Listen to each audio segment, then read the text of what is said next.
समझे बच्चों? जी मास्टर जी। स्वागत है मित्रों जी मास्टर जी पर फिर से आपका एक बार। और आज हम हैं अर्थमेटिक प्रोग्रेशन के कंटिन्यूड पार्ट में। अर्थमेटिक प्रोग्रेशन आपको पता है क्लास 10th और उसके ऊपर क्लास 11th के बच्चों के लिए बहुत ही महत्वपूर्ण चैप्टर है। और पिछले वीडियो का ये कंटिन्यूड पार्ट है और इसमें मैंने कुछ जो प्रश्न बच्चों के लिए सॉल्व किए हैं। तो आइए देखते हैं सवाल क्या है। सवाल है एनसीईआरटी बुक का एग्जाम्पल एक्सरसाइज 5.2 का 7th क्वेश्चन है। क्वेश्चन नंबर 7 है, क्या उस एपी का 31वां पद ज्ञात कीजिए। 31th टर्म ज्ञात कीजिए जिसका 11वां पद 38 है, 11th टर्म 38 है और 16th पद 16वां पद 73 है। अब सवाल में ही दिया हुआ है बहुत सारा डाटा और सवाल के ही मदद से हम लोग ज्ञात करते हैं, लेकिन हमको पता क्या क्या नहीं है और क्या क्या आवश्यक मान लेना है इसका हम हल करते हैं। और किस एपी का कोई भी एपी हो मान लिया, माना कि उस एपी का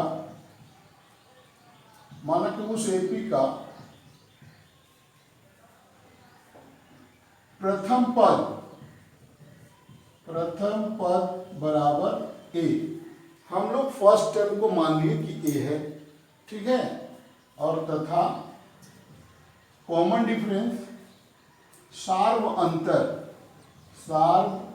अंतर कॉमन डिफरेंस इसको सीडी बोलते हैं और ये फर्स्ट टर्म जो है सो ए है, कॉमन डिफरेंस जो है सो डी है, ठीक है। ये दो डाटा हम मानते हैं। तो क्या होता है देखते हैं। अब फॉर्मूला जो हम लोग यूज करेंगे यहाँ पर आप ध्यान रखना, फॉर्मूला है nth टर्म बराबर a plus n-1 into D, ठीक है। ये है हमारा फॉर्मूला, एन भी लिख सकते हैं, ठीक है। अब हम लोग का 31वां पद गिवन क्या है, दिया हुआ है। तो दिया है क्या क्या दिया है,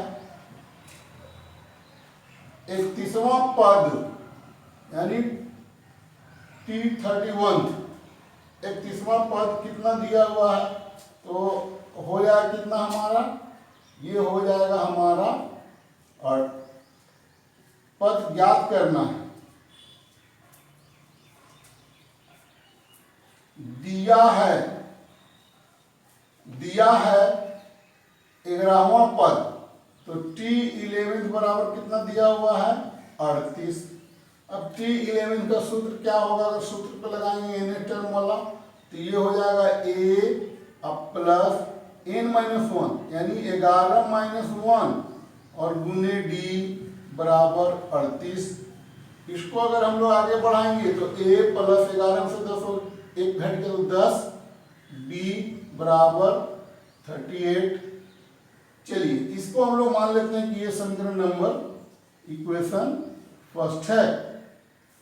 पुनः क्या हमको मिलता है, सवाल में क्या है कि 16वां पद 73 है यानी कि T16, 16वां पद हमारा है 73। इसको भी फॉर्मूला लगाते हैं 16वां पद का, तो ये हो जाएगा a प्लस, अब ये हो जाएगा 16-1 इंटू डी बराबर 73 और ये हो जाएगा a प्लस 15d बराबर 73। इसको मान लेते हैं। चलिए क्वेश्चन नंबर सेकेंड। अब देखिए ये क्या मिला हमको, ये मिला दो चर वाले रैखिक समीकरण, ठीक है। ये दोनों जो है सो इन दोनों को अगर हम लोग simultaneous equation in two variable मान लें तो इसको हल कर सकते हैं हम लोग। और बहुत ही आसान है इसका हल, केवल हम लोग क्या करते हैं इक्वेशन सेकेंड में से फर्स्ट को घटा देते हैं, ठीक है। तो और भी तरीका है, आप हल कर लेना, बहुत सारे तरीका द्विघात समीकरण और उसके पहले जो चैप्टर है इक्वेशंस ऑफ टू वेरिएबल्स, उसमें भी linear equation of two variable, तो उसमें भी 3-4 विधियां हैं। तो उसके लिए आप मेरे अन्य वीडियो को अवलोकन कर सकते हैं, वहां आपको मिल जाएगा, ठीक है। लेकिन यहाँ पर फिलहाल अभी क्या करेंगे कि इक्वेशन सेकेंड में से इक्वेशन फर्स्ट को हम लोग घटा देते हैं। तो यहाँ पर लिखेंगे कि समीकरण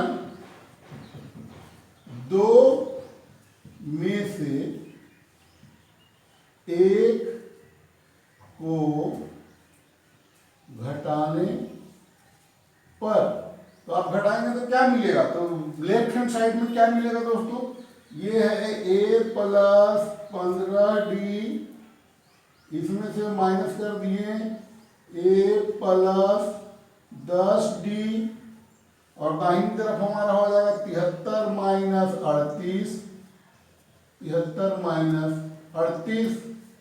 अब इसको आप सॉल्व कर दीजिए, तो ब्रैकेट हटा देंगे a plus 15d minus a minus 10d बराबर 13 में से 8 गया 5, और यहाँ 6 में से 3 गया तो 3, 35।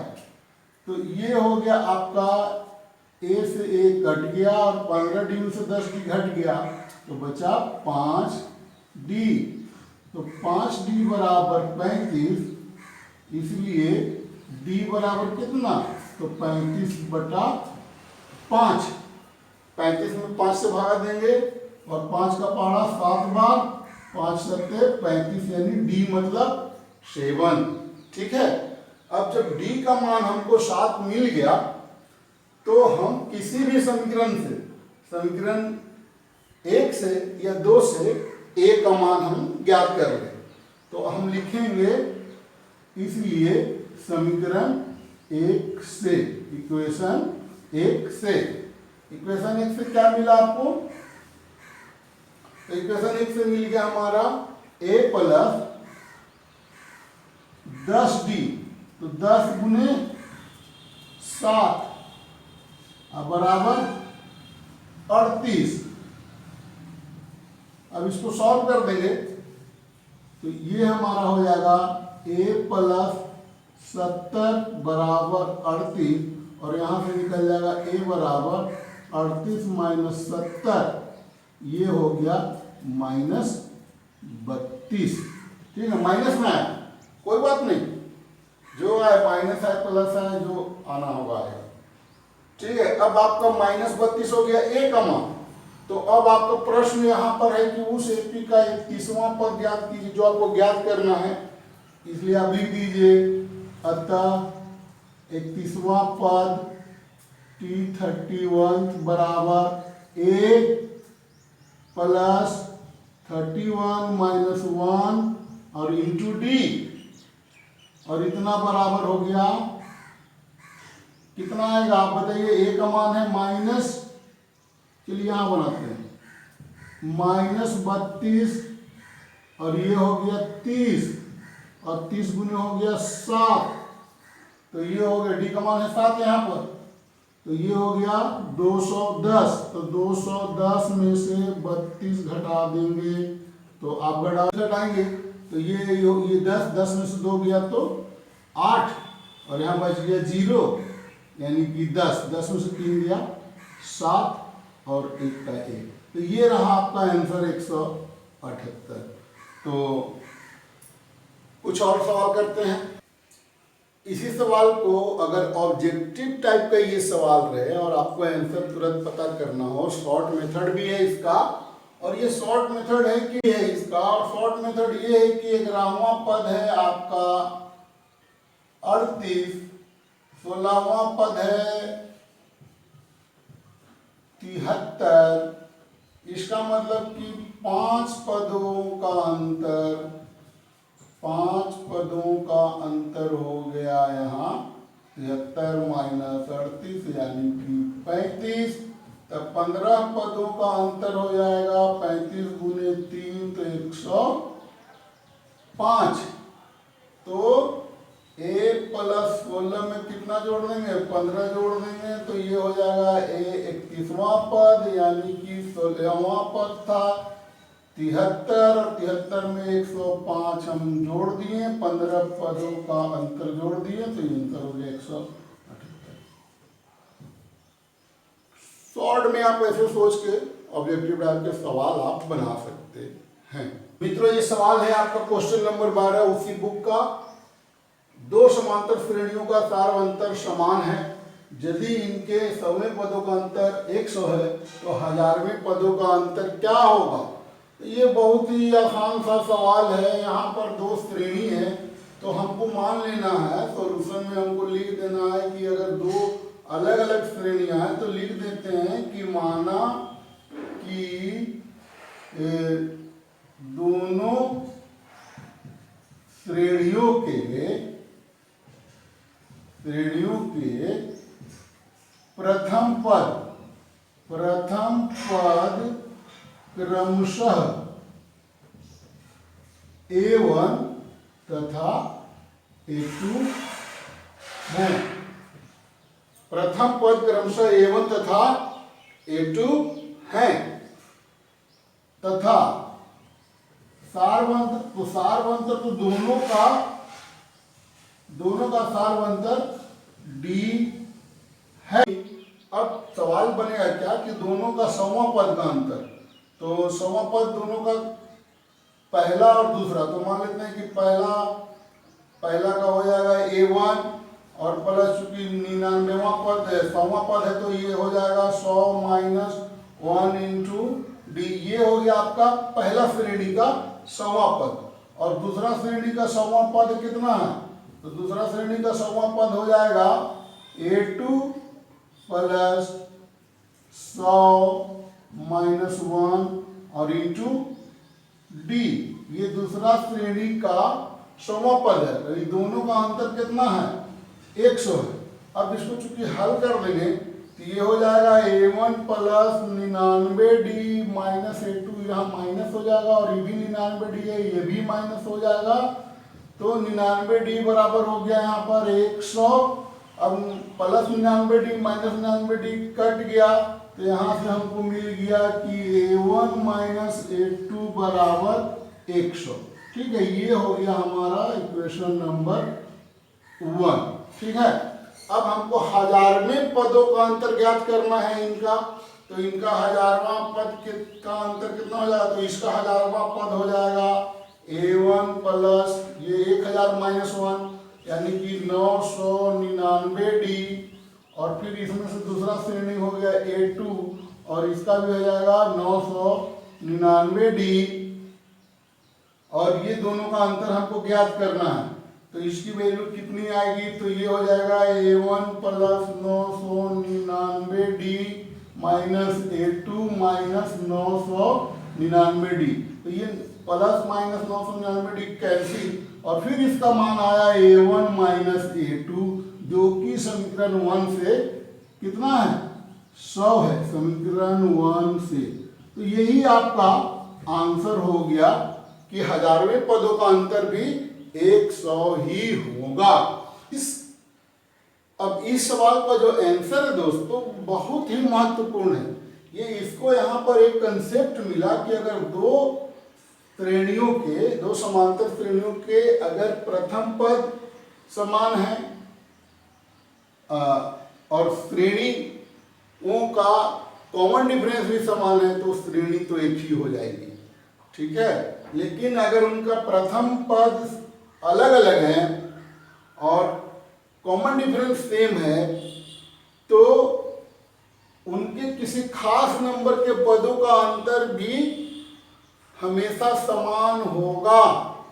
ठीक है, अब वो ये सवाल आप देखिए 100वें पद का और 1000वें पद का, कोई भी पद का अंतर जो है सो समान ही होता है। तो इसको नोट कर लीजिए कि ये जो है सो एक शॉर्ट ट्रिक्स है आपका कि किसी भी नंबर का पदों का अंतर वही होगा। यानी कि अगर ये पहला मान लीजिए कि जो है सो पहला जो एपी है उसका 100वां पद और दूसरा जो एपी है उसका 100वां पद, दोनों का अंतर अगर 100 है तो पहला का 1000वां पद और दूसरा का भी 1000वां पद, इन दोनों का अंतर भी x ही होगा। अब अगर 100वें पद की, इसका 1000वां पद और इसका 1000वां पद का अंतर भी वही होगा। तो अगर जो जितने नंबर का भी पद दे उसका सेम होगा। अगर इसका किसी का पहला श्रेणी का कोई भी, मान लीजिए पीवा पद और दूसरे श्रेणी का भी पीवा पद है और इन दोनों का अंतर पूछे तो हमेशा x ही होगा। तो इसको ट्रिक्स के रूप में याद कर लीजिए, ठीक है। प्रश्न है मित्रों कि 3 अंकों वाली कितनी संख्याएं 7 से विभाज्य है। तो 3 अंकों की संख्या कहाँ से शुरू होती है? 100 से, और कहाँ खत्म होती है? जाकर के 999 तक। हमको पता करना है कि यहाँ से लेकर यहाँ तक में कितनी ऐसी संख्याएं हैं जिनमें 7 से भागा लगेगा। तो हम पहले तो ऐसा काम करते हैं कि 100 में हम लोग 7 से भागा दे दें, तो ये हो जाएगा 7 एकम 7, तो 3 ऊपर सुता 28, तो ये घटा तो बचा 2। इसका मतलब कि 2 घटाएंगे तो ये हो जाएगा 98, यानी 2 अंकों की संख्या 98 है। और अगर इस 98 में अगर हम 7 जोड़ देंगे तो 105। हमारी माने कि पहली संख्या 105 होगी, ठीक है। तो यहाँ पर हो गया प्रथम पद कितना हो गया आपका? प्रथम पद हो गया हमारा 105। सार्वअंतर कितना हो गया? d बराबर 7, क्योंकि 7 से विभाज्य तो 7 होते जाएगा, बढ़ते जाएगा पद है, ठीक है। अब अंतिम पद कितना होगा? तो संख्या है हमारी 3 अंक की सबसे बड़ी संख्या 999, इसमें 7 से भागा देंगे तो ये हो जाएगा 7 एकम 7, तो बचा 2, 29, 7 चौक 28, ये बचा 1 और ये ऊपर से उतरा 9, तो 7 दूनी 14, तो ये हो गया 14, ये घट गया तो ये आ गया 5। इसका मतलब संख्या हो जाएगी 999 माइनस 5, यानी कि 994, यानी कि जो सबसे बड़ी संख्या होगी वो 994 होगी। चूंकि 3 ही अंक में बताना है तो इस अभी जो हम लोग जो निकाले जा रहे हैं श्रेणी, इसका अंतिम पद मान लिया कि अंतिम पद कितना है? 994, ठीक है। और ये जो है सो ये एनवा पद भी है, एनवा पद भी है, इसको मान लिया हम लोगों ने, इसको हम लोगों ने मान लिया कि ये जो है सो एनवा पद है। अब जब एनवा पद है तो इसको सूत्र में डाल देते हैं कि एनवा पद बराबर हमारा क्या सूत्र है? अभी तो ये 994 है और यहाँ पर सूत्र लगा देते हैं तो ये हो जाएगा a plus n minus 1 into D बराबर 994। बस इसी को हल कर देना है। a plus n minus 1 into D बराबर 994 और बस इसी को हल कर देना। तो a का मान कितना हो गया? a का मान है 105 और प्लस n पता नहीं है, n माइनस 1 इंटू डी का मान है 7 और ये हो गया 994 और यहाँ हो गया n माइनस 1 इंटू 7 बराबर 994 माइनस 105। तो ये हो गया n माइनस 1 गुने 7 बराबर, इधर हो गया 14 में से 5 गया तो 9, यहाँ बचा 8 के 8 और यहाँ भी 9 में से गया 8, 889। तो n माइनस 1 बराबर 889 बटा 7, भागा देंगे 7 एकम 7, बचा 1 18, 7 दूनी 14 और बचा 4 7 127। n माइनस 1 बराबर 27, इसका मतलब कि n बराबर 127 प्लस 1 बराबर 128। ये आपका जो है सो 994 जो है सो कैवा पद है? 128वां पद है। इसका मतलब है कि 3 अंकों की कितनी संख्याएं 7 से विभाज्य हैं? तो 128 विभाज्य हैं। आप आंसर में इसको लिख सकते हैं कि अतः अभीष्ट संख्या मैंने जो पूछी जा रही है, जो संख्या पूछे कितनी संख्या 7 से भाज्य है, तो वो आंसर हो गया 128 और यही हमारा आंसर। क्वेश्चन नंबर 19 है आपका कि सुब्बा राव ने वर्ष 1995 में 5,000 रुपए के मासिक वेतन पर कार्य आरंभ किया और प्रत्येक वर्ष 200 रुपए की वेतन वृद्धि प्राप्त की। किस वर्ष में उसका वेतन 7,000 रुपया हो गया? तो ये बहुत ही आसान सा सवाल है। यहाँ पर 1995 है पहला वर्ष, 1995 में उसका मासिक वेतन 5,000 था। इसका मतलब कि यहाँ पर प्रथम पद आपका है 5,000, ठीक है। प्रथम पद हो गया 5,000 और प्रत्येक वर्ष 200 रुपए की वेतन वृद्धि। वेतन वृद्धि में हर साल 200 रुपया बढ़ेगा। इसका मतलब कि कॉमन डिफरेंस डी जो है सो यहाँ पर है 200 रुपये। ये हो गया प्रथम पद 5,000 और ये हो गया डी जो है सो 200 है। और जो अब कह रहा है कि 7,000 किस वर्ष में हुआ, तो मान लेते हैं कि जो 7,000 है सो वो एक पद है और वो जो है सो अंतिम पद है, इस सीरीज का अंतिम पद है और ये 7,000 अंतिम पद है और ये मान लिया कि ये एनवा पद है। तो जब ये एनवा पद है तो दोस्तों सूत्र में इसको डाल देते हैं। तो टी एन बराबर हमारा हो गया कितना 7,000। अब इसको सोल्व आप कर दीजिए, A plus N minus 1 into D बराबर 7,000। तो ए की जगह पर है 5,000 प्लस एन माइनस 1, तो एन तो पता नहीं है, ज्ञात करना है और डी का मान है 200। तो ये हो गया 7,000। तो ये हो गया एन माइनस 1 इंटू 200 बराबर 7,000 माइनस 5,000, यानी कि एन माइनस 1 इंटू 200 बराबर 2,000। अब ये 2 जीरो से 2 जीरो खत्म हो गया, 2 दहाई 20 यानी 10 आया। इसका मतलब कि एन बराबर 11। एन मतलब 11 बोले तो 1995 में 11 जोड़ देंगे और इस तरह से हमारा आ जाएगा 2000, माने अभीष्ट वर्ष जो हमारा आ जाएगा वो हो जाएगा 1995 और प्लस 11 यानी 2006। ये हमारा आंसर है कि वर्ष 2006 में उस वह जो है सो प्राप्त कर लेगा 7,000 का वेतन। तो ये रहा आपका सोल्यूशन। कैसा लगा मित्रों आज का ये वीडियो? अगर आपको अच्छा लगा होगा तो इसे लाइक करेंगे, शेयर करेंगे और सब्सक्राइब करेंगे यदि आप चैनल पर नए हों। इसी तरह के गणितीय सवालों को हल करने के लिए देखते रहिए जी मास्टर जी। धन्यवाद।